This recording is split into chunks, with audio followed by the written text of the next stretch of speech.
All right, welcome everyone. This is Kian Wong from Postural Orthodontics with Dr. Simon Wong um, on our bi-monthly, what is it, bi-weekly? I get confused on what's what, but every 2 weeks, generally, we have our uh, complimentary Q&A session for our students as well as those considering joining our program.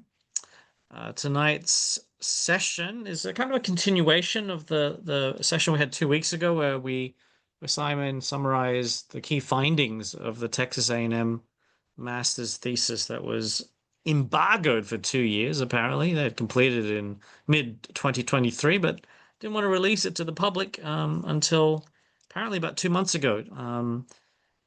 We were, heartwarmed to hear that Professor Mew, before he passed away, did see these findings. And as everyone knows, Professor Mew was Simon's, one of his key mentors and inspirations in developing postural orthodontics, which is based on Biobloc therapy. So I'll pass it over to Simon. You want to quickly summarize, maybe in 15, 20 minutes, the key findings again? Do you have the paper handy? Do you want me to send that to you? That's fine. Okay, you got it. So I'll just pass it over to you. If you have questions regarding this particular paper, we send everyone the recordings from 2 weeks, but we'll share it again if you missed that. Do type your questions into the Q&A box, and we'll definitely have more time for questions today. So we're trying to limit the summary to 15 minutes and then keep the rest for questions. All right, over to you, Simon. So I'm going to share the link to the previous webinar where Simon went over this in more detail 2 weeks ago. All right, over to you. Yeah, so last month before, the thesis paper for Dr. Ben Harvey for his master's thesis at Texas A&M for his final year orthodontic residency. So his master's thesis. It was completed in May of 2023 and released May 2025 for public consumption. So the Oak Trust Library at TAMU edu, it's available on this link for download. And it was based on my cohort of treated children with Biobloc Orthotropics using John Mew's method, Pearly Orthotropics, on hyperdivergent children. So hyperdivergent children are children with excessive vertical growth, long face syndrome. The paper is available for download, and I spent a fair bit of time 2 weeks ago going through it in detail, but it might be useful for me today just to summarize.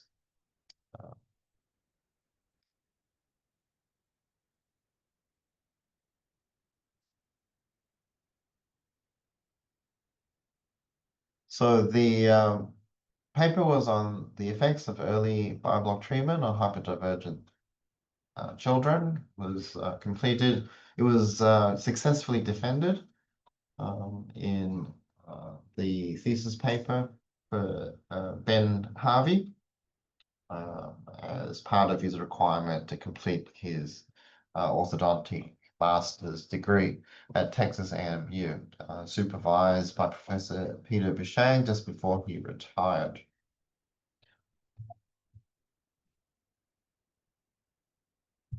It was designed to evaluate the skeletal and dental changes produced when treating hyperdivergent children in the mixed dentition with Biobloc orthotropic appliances.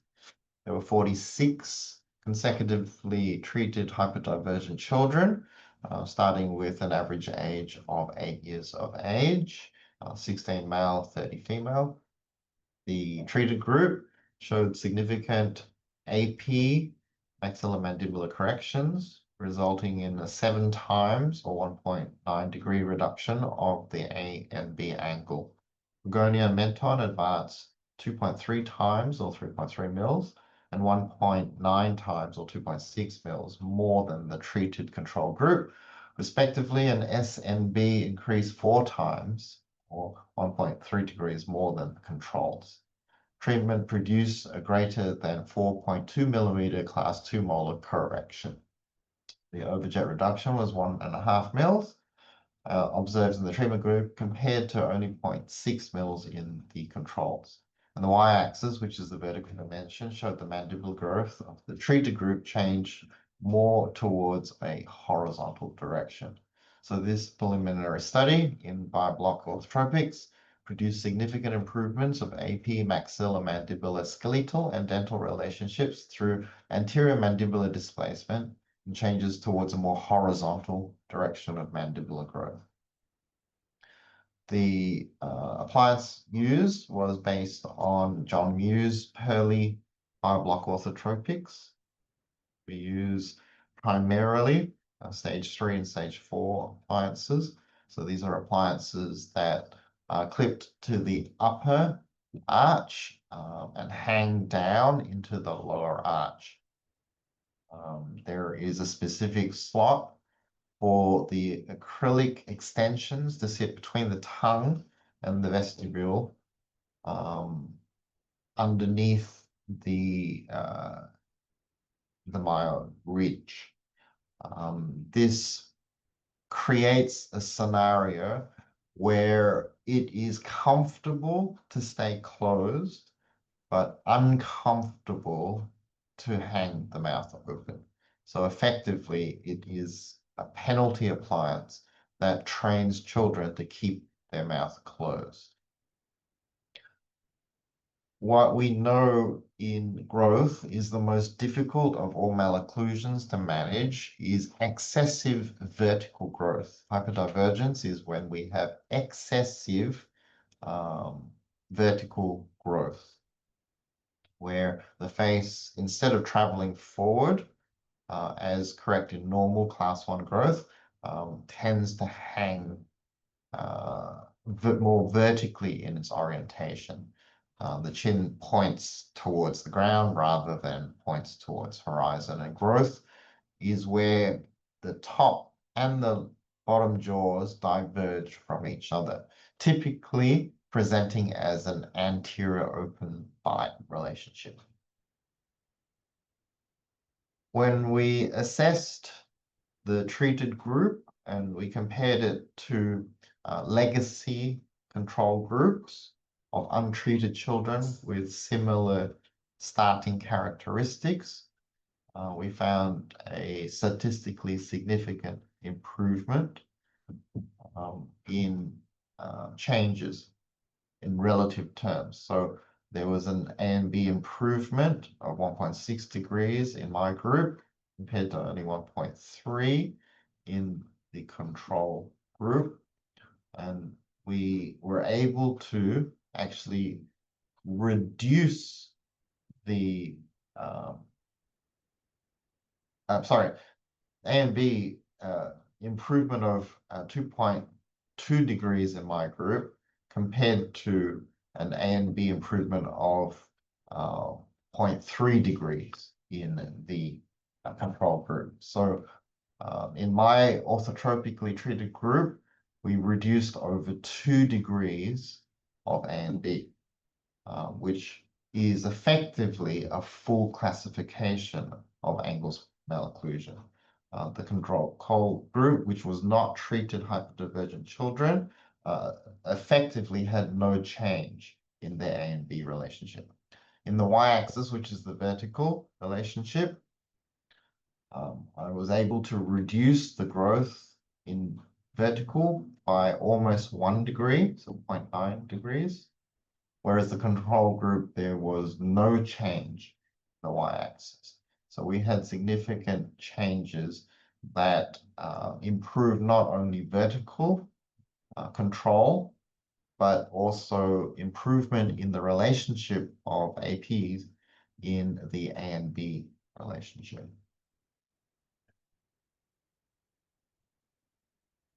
The conclusions based on the assessment done at Texas AMU was the Biobloc therapy produces significant improvements of AP maxillomandibular skeletal relationship, produce significant molar corrections and reduction in overjet, changes mandibular growth in a more horizontal direction, and does not affect negatively on mandibular divergence. So all in all, very favorable skeletal changes, which to date is not expected, not the norm, not common, and contrary to our expectations that it is possible to change skeletal growth using orthodontic corrections. So hopefully this will open the door to the concept that we have treatment that is available today to consistently and effectively change the course of skeletal growth in the jaws. Okay, so that's basically the gist of the paper. Back to normal scheduled programming. We are using a Q&A session today to help us answer some of your questions. So I'm going to read the questions as they appear, and I will try to answer them the best that I can. All right, so if a child has SRDB, sorry, I don't know what that means, but I'm assuming some form of airway disorder, sleep-related something, don't know, and a PSQ of more than 7, do you recommend sutural expansion in that case? Or we can follow postural orthodontics, which from my understanding is dental alveolar expansion. So we have to be very mindful that when we do orthodontics, we are specifically treating orthodontic issues, and we don't specifically target sleep disorder breathing. Sleep disorder breathing is something that we need to be aware of, that we triage for, that we communicate and refer to sleep physicians and ear, nose, and throat surgeons for. Our goal is to correct orthodontic malocclusions. Our goal is not to cure sleep disorder breathing issues. Our benefits for correcting, improving, managing orthodontic issues is sometimes we can improve sleep disorder breathing. So we don't base our decisions for what we do orthodontically to target specific sleep disorder breathing issues, right? Targeting sleep disorder breathing issues is the purview and the expertise of medical doctors. We are not medical doctors, we are dentists. And as such, our decisions are made based on dentistry. In postural orthodontics, semi-rapid expansion of the palate is sutural. Slow expansion in the mandibular arch is dental alveolar. So that's the answer I'm going to provide for that particular question. Should we achieve at least 38 millimeter irrespective of the ethnicity of the child? I practice in India. Jaw sizes are relatively smaller here, I suppose. Do you always try to achieve that number in every case of yours, or are there other factors that determine how much expansion must be done in a particular case? So 37, 38 millimeters in the intermolar width from first molar to false molar at the cervical margin around the Carabelis cusp is actually a measurement based on Indian population children. Okay, so that was a study based in India by Banker. So Banker, who is a professor of orthodontics in India, wrote a paper based on Indian population. She came up with these measurements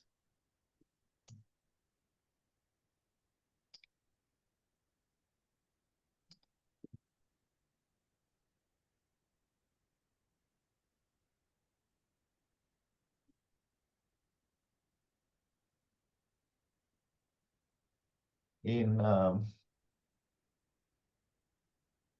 2024. So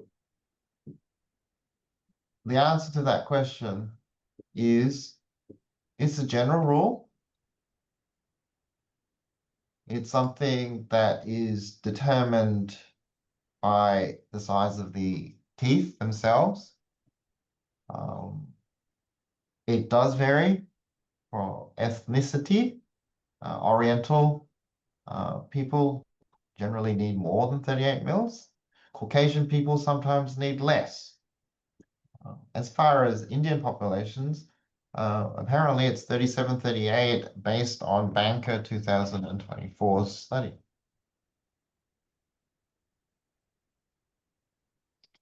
So Professor Banker actually came up with these as early as 2016. A paper in 2016 determined that the correct intermolar width was 37.45 millimeters based on an Indian population.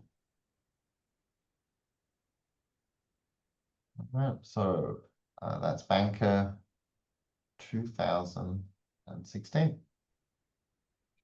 Indian Journal of Dental Research.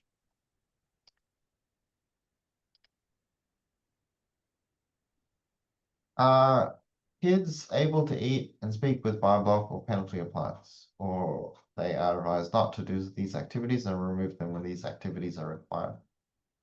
So the John Mew stage 3, stage 4 Biobloc appliances are removable appliances. They are worn in low-level activities and not worn in high-level activities. High-level activities include eating and sports. So they're removed for these activities.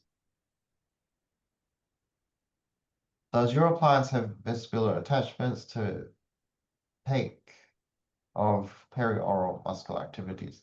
Occasionally, we add in wires that discourage children from reverse swallows and other such adverse muscular patterns. Yes. So one that we use typically is called the Hoffman wire. It sits in the lower arch and it extends in front of the incisors from canine to canine, and the wire acts as a discouragement, a penalty, if you like, whenever a child swallows with a poor or heavily activated mentalis and orbicularis oris swallow, infantile swallow, if you like. Ideally, when should the permanent incisors be closed in proper overjet overbite relationship? Meaning, when should the natural open bite be resolved? When incisors are erupting, there is a natural open bite for a while. So according to Peter Bouchang and the research he did with Dr. Wong on the French-Canadian legacy cohorts, open bites begin at the early mixed dentition around 6 years of age, when the primary incisors start to exfoliate, and the natural course of permanent incisors is in a proclined eruption pattern, because the general width of the palate and the lower arch is slightly under from what it's supposed to be, and it forces the incisors to erupt in a very proclined manner. It takes approximately 3.5 years for the incisors to finish their eruption path and engage in the normal overjet overbite relationship. So if the changeover occurs at around 6.5 years of age, the correct bite relationship of the permanent incisors should be reached approximately 9.5 to 10 years of age. Roughly the time when the lower primary canines exfoliate for the permanent lower canines to erupt.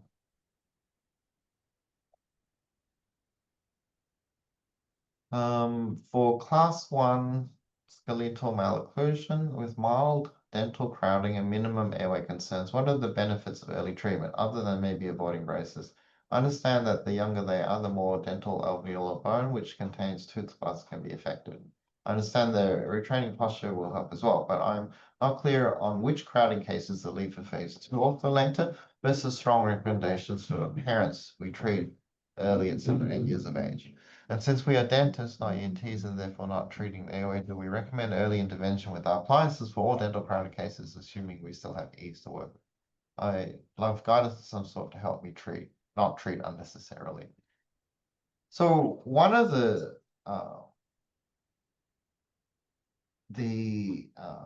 diagnostic criteria is that we have to have a reason to treat.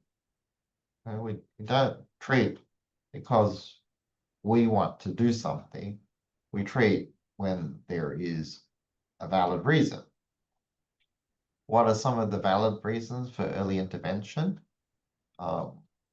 Significant medical health concerns, significant skeletal malocclusion, significant dental misalignments. If we don't have those criteria, then we don't treat. When can we treat a class 1 malocclusion? Well, anytime. So does it have to be treated in the primary dentition? Of course not, because it's a skeletal malocclusion of skeletal 1 malocclusion. Does it have to be treated in the mixed dentition? Of course not, because it's a skeletal class 1 malocclusion.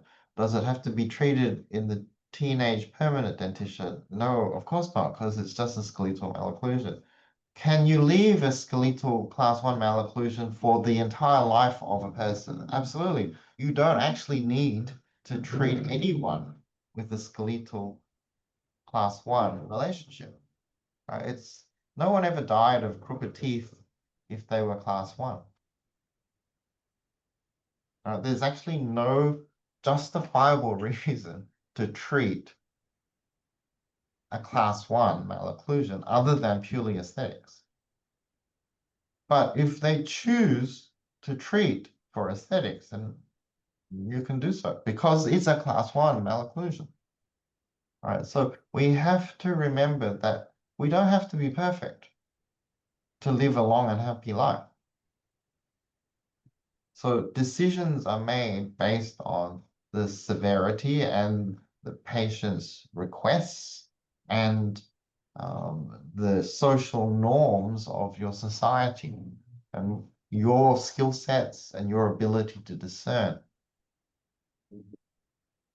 So that's the answer to that.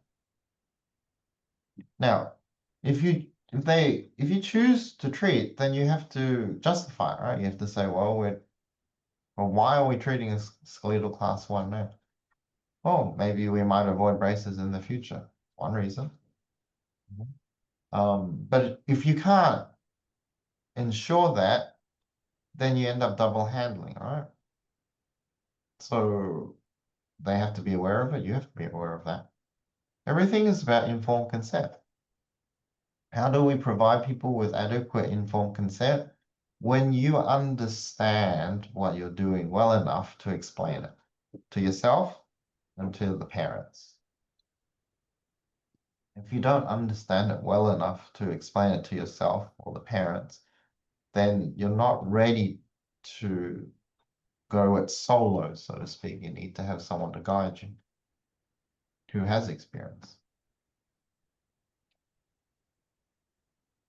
7. How would you treat hypertonic muscles like children who clenches and grinds versus hypotonic muscles differently? For instance, with the chewing exercises. Well, with hypertonic muscles, we have children who are stronger than we would like.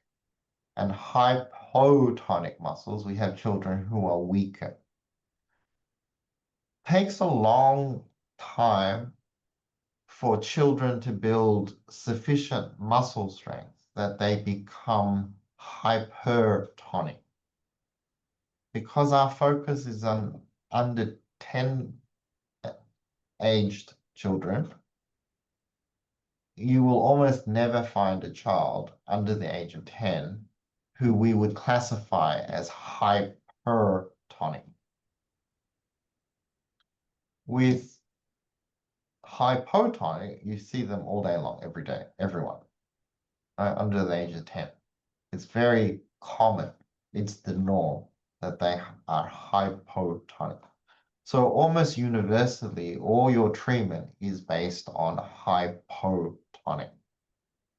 If you want to build strength, then chewing gum, for example, is one option for hypotonic. Our focus, though, is GOPex, chewing at the dinner table. That's our primary focus. Primary focus is GOPex chewing. So we chew hard and fast 20 times before each swallow. That's the way we should train our children to eat their food. For those who need additional muscle building, then after we have established a good occlusal relationship and we are in the finishing phase of our treatment, then we add chewing gum. Right? Every day, have some chewing gum, build some strength. Can you share specific case evaluation sheet to follow in clinics? Yes, we have those in our program. Our 2-day introduction, our phase 1, phase 2, phase 3 programs. So they're available for those who join program. 9. Dr. Wong, can you normalize the skeletal growth of a child who has vertical growth direction detected at 3 years old? Can we achieve a normal vertical skeleton with your treatment philosophy at 15 years, showing the mandibular angle, Frankfurt horizontal to be more than 32 degrees? So my cohort of hyperdivergent patients that I treated with Biobloc Orthotropics, John Mew's methodology, was shown to control vertical, reduce vertical by almost 1 degrees, and to improve A and B by over 2 degrees. So my treatment cohort was 8 years of age, plus minus 1 years. So in that particular cohort, it is possible to convert a skeletal pattern from abnormal to a weak normal. Can we do the same for people who are 15 years of age? I haven't. I don't treat children of that age using the Biobloc orthotropic mechanism. So from my experience, I can't answer it because I haven't done it. I would also probably not want to try either. 10. Can we follow semi-rapid expansion in removable sorts or Hawleys with a jack screw? I've never tried it. I suspect it wouldn't work, but let me know how it goes.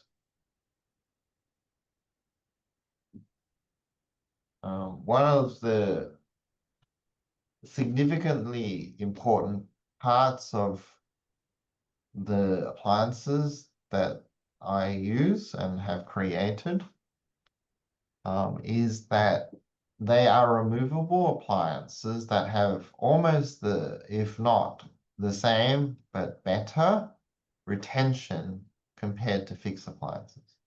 So they're unique in that they are removable appliances that have sufficient retention to classify them as fixed componentry. Shorts and Hawleys have the weakest level of retention and are designed specifically for minimum amounts of development or as retainers. I thought postural orthodontics treats mostly skeletal class 1 malocclusions only, but I also see you are treating skeletal class 2 and 3 as well. What is your cutoff in determining which cases are successful or not, other than age? We will treat mild class 2 and mild class 3. What is the cutoff? Well, there's a point where you're not going to be able to correct using postural orthodontics. I treat a much wider variety of malocclusions because I have in my back pocket a technique called Biobloc Orthotropics, which is designed specifically to treat severe skeletal malocclusion. Postural orthodontics was something that I designed to deal with class 1, mild class 2, and mild class 3 malocclusions. What's the criteria? Well, it's defining what mild, moderate, and severe is, and we use a combination of Ceph analysis, age, number of teeth, the biological age, the parents' sense of discipline and commitment, the child's behavioral componentry. So there's many different factors that we use. So it's all case by case selected. What I treat is a much broader range than what I will supervise in my students' treatments. So one of the things that we do in our mentorship program is that we help our students determine where does the severity level fall in the malocclusion? Where does the child's level of difficulty in their social behaviors, in their home life, and what are some of the parental motivations and commitment levels? So we try to help our students understand through reflections from my own experience treating many, many families over many, many years. 12. If we expand the upper and lower arches appropriately and the mandible is still significantly protruded in maximum incapacity, is retraining oral posture the only treatment at this point? Well, when we expand, we are managing what we call the transverse dimension. So when we manage the transverse dimension, we are only managing the transverse dimension. We aren't correcting AP and we aren't correcting vertical. in order for us to be able to improve AP and improve vertical, we have to understand that vertical and AP are tied together, as is transverse. Right? So transverse is the obvious issue. AP is the next most obvious issue. Vertical is the least most obvious issue. All issues ultimately come from a vertical imbalance issue at rest. Posture is how far apart we keep the top and bottom jaws at rest. If the driver of insufficient transverse and the driver of uncoordinated AP and the driver of increased vertical is hanging the mouth open, then training children to keep their mouth closed reduces vertical, improves AP, and sustains good transverse dimensions.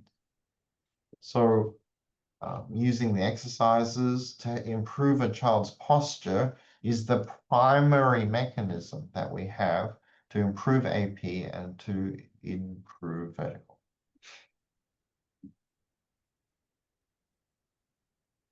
All right, next question. Do you have any daytime and nighttime appliances differently for better outcomes? So in postural orthodontics, the same appliances are used full-time day and night.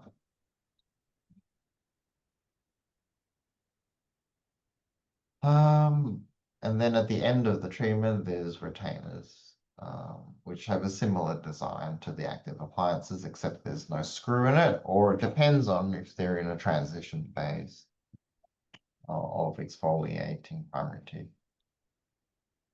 14, do you have a way of judging whether we have enough AP space for teeth to erupt? What are we looking for to judge this? Or are we really focusing on the transverse width of all the front teeth and leeway space? So we have to understand we need sufficient transverse width for the front teeth to fit. And leeway space is usually more than enough for the premolars. So our goal is to make sure we have sufficient transverse for the front incisors to fit. And when they fit nicely, with a little bit of space between the laterals and the Cs, then usually there's more than enough room for the canines, the premolars, and the leeway space will close as the molars move forward to eat up any excess spacing. Now, what we are going to always struggle is to get room for the third molars, unless we're tracking perfectly for the entirety of our line. It's very, very difficult to provide that length that you need for the third molars if you're not on the money throughout the entire course of your life. Next question, do you charge extra to put brackets and align the anteriors? Regardless, how long does it typically take to get them leveled and aligned with spaces closed? So when I plan my treatment at the beginning before I present the case, I have already worked out if I'm going to use brackets or not to align the anteriors, and I factor that in.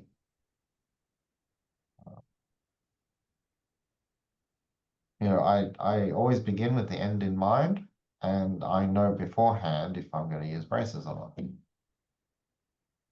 If I'm surprised and I realize, oh, I have to use brackets, well, that's my error for being surprised, and I have to eat that, don't I?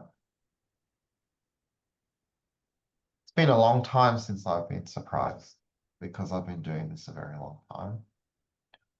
But that's always the plan, isn't it? If you plan for something, then you factor in the time, energy, and effort, and you price accordingly. If you do something, oh, something goes wrong and you're surprised and you have to do extra stuff, when was the last time you said, oh, This surprised me. I have to do extra stuff that I hadn't really planned for. So here's an extra cost for you. Or do you just eat it because, well, you made the boo-boo by not actually thinking it through enough to allow for that? So you just got to eat it. How long does it take to get level aligned? Well, once there's lots of space, it takes no time for teeth to level and align. So, you know, 6 weeks, 8 weeks, blink and you're done. It doesn't take long to level and align teeth that are well spaced.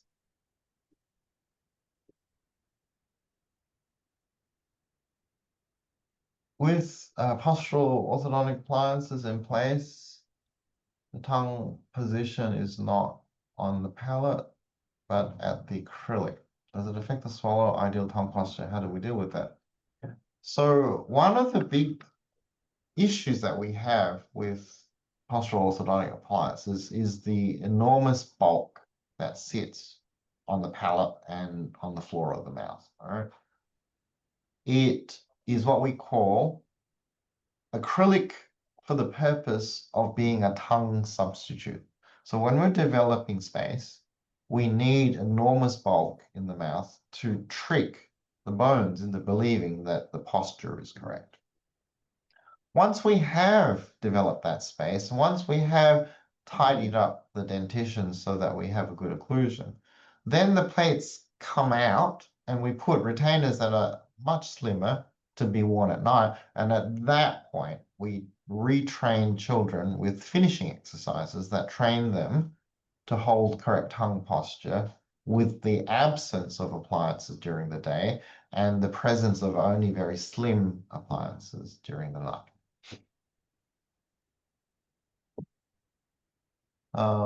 Next question, last one for this series, is after your initial assessment, if you decide not to proceed with any expansion treatment and only with froggy mouth, GOPex and GOPex, what do you think is a fair fee to charge in general for the initial training of the parents and children and proper follow-up monitoring? How often do you follow these cases with no appliances? Question, 6 months until they're habitually properly. So I've found historically in my practice, children who don't need expansion generally don't need any real treatment. So it's very rare that children with malocclusion that is of any significance will have correctly coordinated arches. Children who don't really need arch development generally have good posture, generally are resting mouth closed, eating with their lips sealed, chewing correctly, swallowing correctly, talking correctly. They usually don't need any treatment. So I rarely will provide any form of treatment that is purely exercise-based. Most people will not pay you for information. Because if you're treating them with GOPex and GOPex, it's effectively information. So how do I charge for that? I just charge for my book and say, go for it. That's all you need.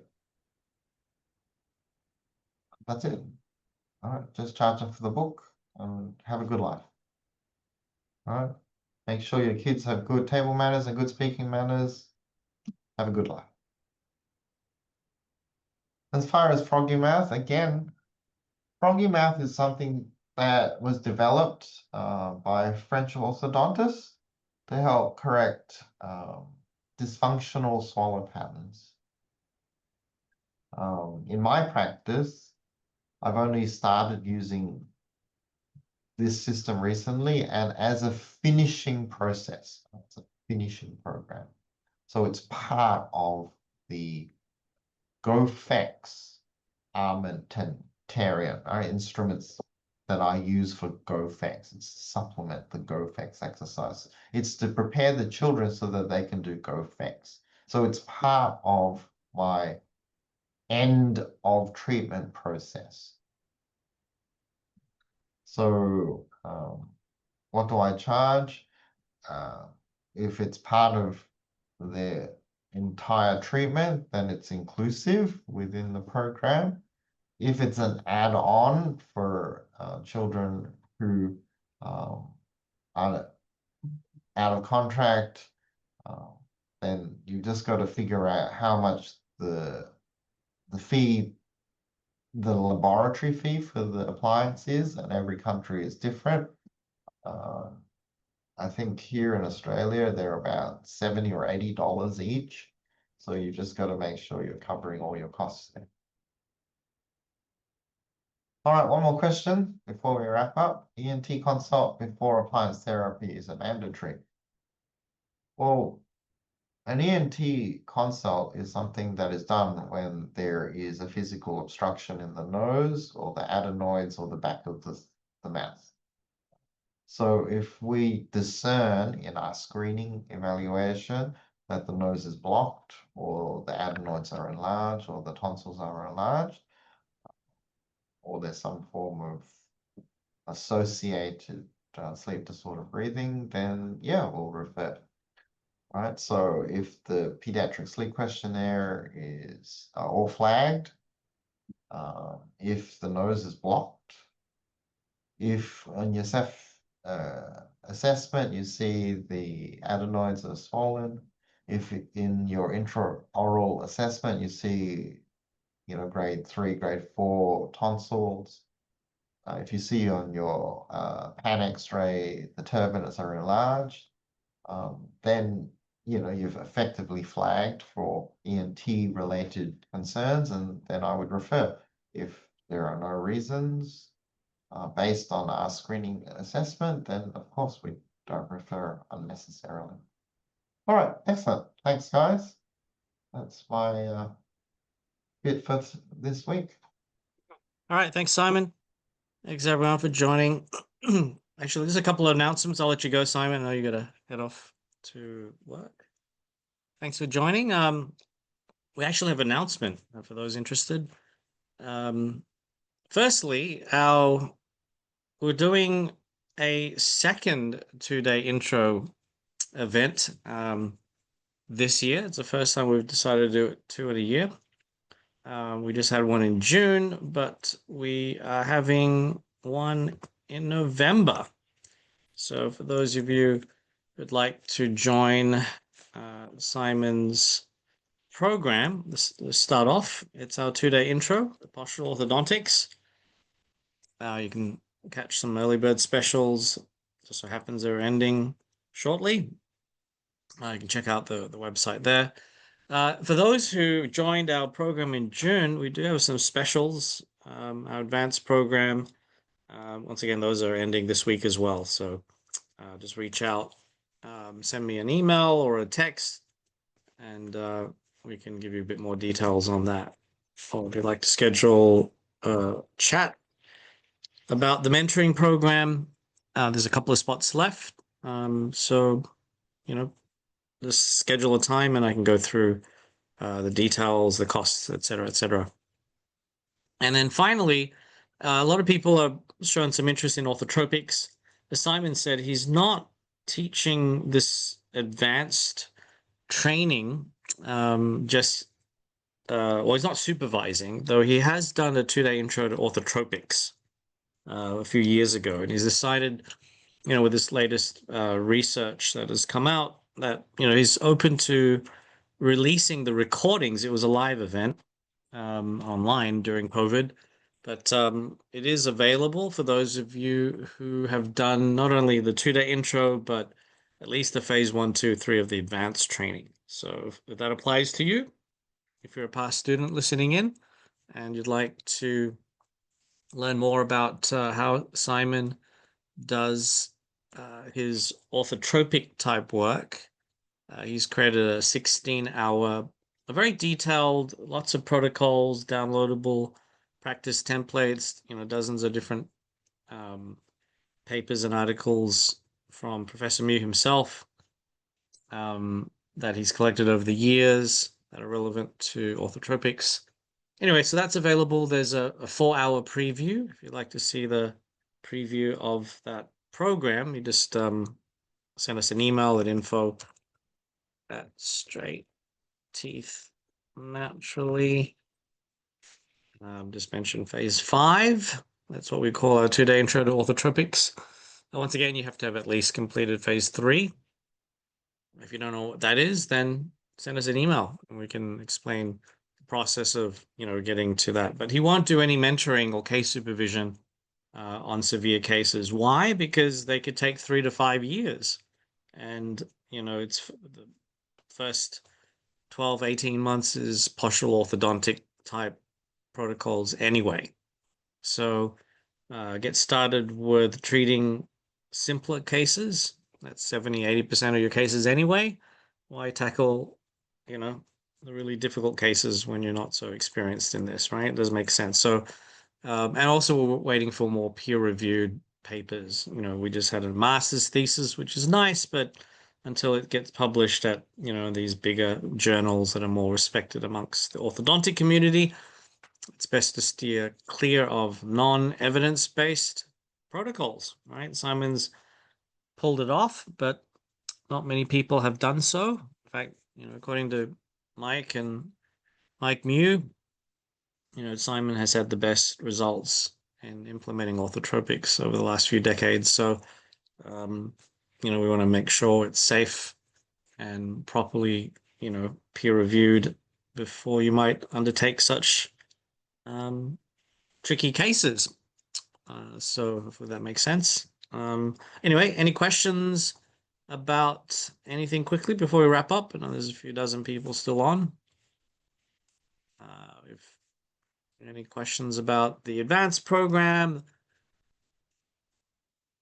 Yes, so the specials will end this week. We've had them for 2 months, so it's plenty of time. We gave you 10 hours of free access to the advanced training to check out, snippets of an hour of phase 1, 2, 3 hours of the mentoring program here and there. Actually, it was over 6 hours.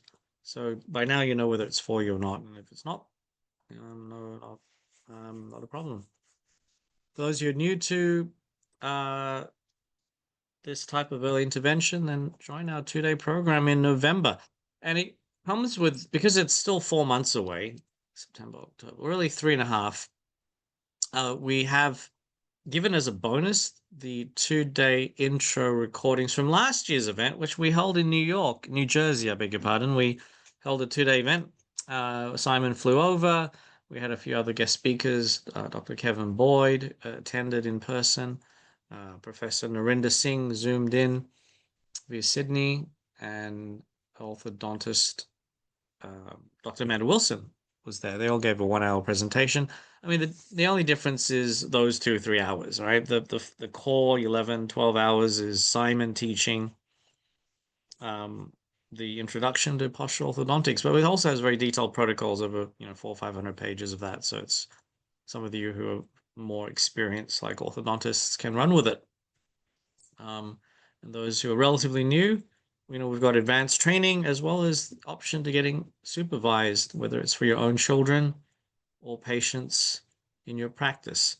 Every 2 weeks, Simon jumps on a Zoom call like this, shares screen, you submit very detailed photos, x-rays, Ceph analysis, notes. He checks them out before the weekend, and on the weekend he'll share screen and you have some one-on-one time, 30, 40 minutes, while half a dozen other people are listening in and taking turns to have their cases supervised. Thank you, Georgina. And that's about it. So hopefully we'll see you guys in a couple of weeks. We should be on every 2 weeks like this at 10 p.m. Eastern, New York time, or 9 p.m. Central, Chicago time on Wednesday. Those of you in Australia, it's fixed at 12 p.m. Thursday, Melbourne, Sydney time. So hopefully that gives you an idea of when it is. So every 2 weeks. Now, where is the registration? Like by tomorrow, the Zoom link would be updated. My team will have to update it, but there's one central URL that you just need to remember. And it's, what is it? Let me just, straightteethnaturally.com/Zoom, ZOOM or ZOOM. So that's that link will guide you to, I'll just share my screen so it's a bit more obvious. So every 2 weeks, every 2 weeks we update the Zoom link. Share my screen. You can see here straightteethnaturally.com/Zoom, and you can see that every other Wednesday, 10 p.m. New York time, which is Thursday, 12 p.m., we have this 45-minute Q&A session. Right? So when you click on register now, this will have today's Zoom, and it won't work, right? It will say over. Oh, no, it's still live because we're live still. But we will, as soon as I stop, it will be no longer available, but my team will update this button to have the Zoom link registration updated for 2 weeks time. We should be on. Alrighty, so it's free, always going to be free to support students from around the world. We have a Facebook group as well, about 500 dentists in there that you can get support from, and tag Simon. This is if you've joined at least the 2-day intro program. So you can have at least 3 months of support directly from Simon by posting questions there. You can't upload case information. It's not HIPAA compliant in this Facebook private groups. And Simon will only give case supervision for those in his mentoring program. You can learn more about that in straightteethnaturally.com/advanced.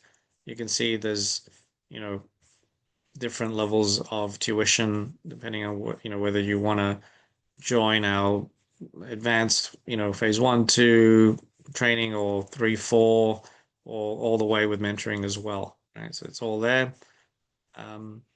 These prices are for US dentists, and as I said, there's some small discounts until the end of the week. But if you are not based in the US, we do have country specials, and that obviously is fair for those where the US dollar is, 4 or 5 times or more the local currency. So that's that. And then there's, as I said, the November event. It's just on Zoom. We're not going to do it in Melbourne or Sydney or New York area this time. We just decided to do another Zoom event. Make it a bit more easy, a little bit more affordable for everyone as well, because there's no physical rental needed. And that's it. Any final questions before I say good night? Farewell.